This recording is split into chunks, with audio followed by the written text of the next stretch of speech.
Guys, it's Dr. Sullivan from Move Physio, and I'm here to talk to you about a case that we had this week.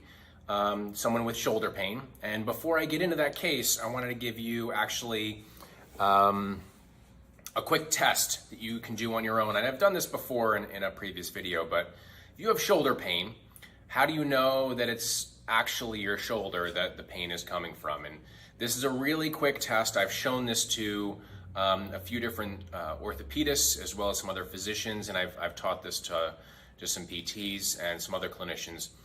Really easy test. I didn't invent it, so I can't take credit for it, but it does make sense when you understand the neurophysiology here. So if I have right shoulder pain, for example, when I raise my arm up this way, let's say it hurts, right? So if I have pain here, what I can do to test to see whether or not there's a nerve involvement in this shoulder pain that I have, what I can do is I can move my neck.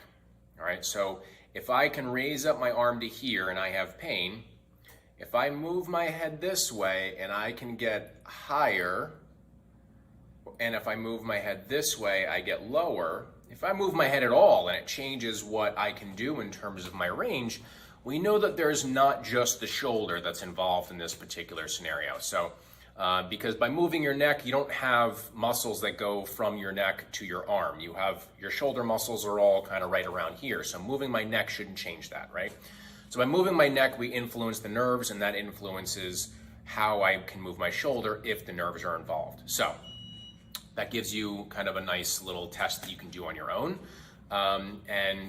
Definitely share this with clinicians if you know them. Really easy test to see, and it does help kind of the differential diagnosis of things. So getting into the case, understanding that, we can understand this case that came in this week, actually a PT. She had come in and she had shoulder pain. And so throughout the entire evaluation, started to notice that there was other components that were potentially feeding into this shoulder. So haven't done any treatment sessions yet, just did the evaluation with a little bit of treatment at the very end. We already saw some improvements in shoulder function in terms of strength and in terms of range. So all that's great. On the first visit, we were able to make some pretty significant changes. But what I had to explain to her is what we really have to get into with her is actually her pelvis. And this is why what I just showed you before was so important. Understanding how things link together in the system is how we sort of unravel them, right?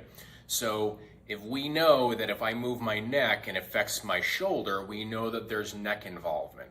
Now, if I can move something down below, whether it's a leg or a pelvis or something else, and it also affects either my neck or my shoulder, we know that there's a relationship there as well, right? So for her, we have this, what we would call a shear. There was this shear of her pelvis towards one side. And what that did is it made it so that her whole system had to compensate. And so she actually ended up having like a shear on her neck. And that shear on her neck like this started to pull some of these structures that go into the arm. So interesting little test that we did is I had her do this this shoulder abduction, they call this, right? We had her do this motion. Said, okay, stop when you feel pain, and her pain was like actually down here a bit. But then what I did was we just corrected her pelvis, didn't touch anything else. Just said, okay, let's correct your pelvis. So we went from being kind of like here to being more stacked on top of, the body was more stacked. And all of a sudden she gained quite a few degrees of range. So we know that there's an involvement there. So her case is going to be interesting as it unfolds. Maybe I'll come on here and give you some updates. Maybe she will. We'll see. So it'll be fun.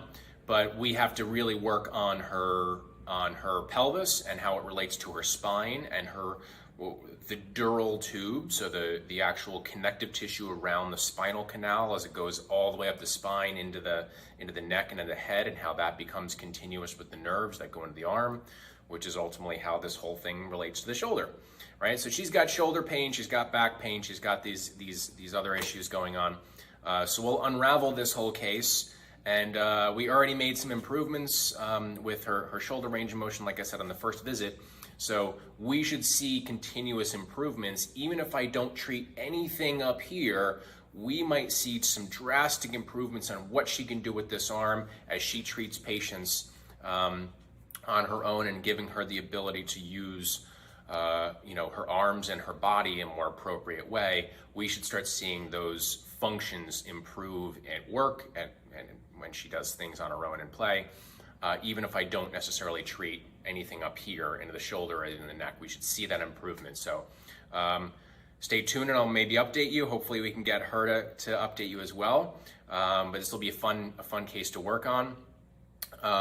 You guys have any questions or wanting to know how your system has kind of recalibrated around some of the traumas that your body has gone through that might be leading to your particular issue, whether it's neck pain, shoulder pain, knee pain, back pain, whatever it ends up being. Quite often, that's not the thing that needs to be treated. Quite often, that ends up being the last thing that compensated for your system. When your system runs out of options, it borrows enough from a certain area and things start wearing down and causing pain. So reach out to us if you have questions. If you want to book something with us, we'll have a link on there as well, where you can visit our website, movephysio.com. In the upper right-hand corner, there's the Get Started button. You can book yourself a consult online. We also do virtual consults as well. For those of you who are more than really 2 hours away, definitely do a consult with us virtually first. We do have people traveling quite a distance, but better do a consult from afar a little bit. We can get some good information. We can do some tests and measures and make some pretty big improvements with just a consultation alone, even if it's virtual. So reach out and we'd be glad to help you. And end up having any questions or comments, feel free to leave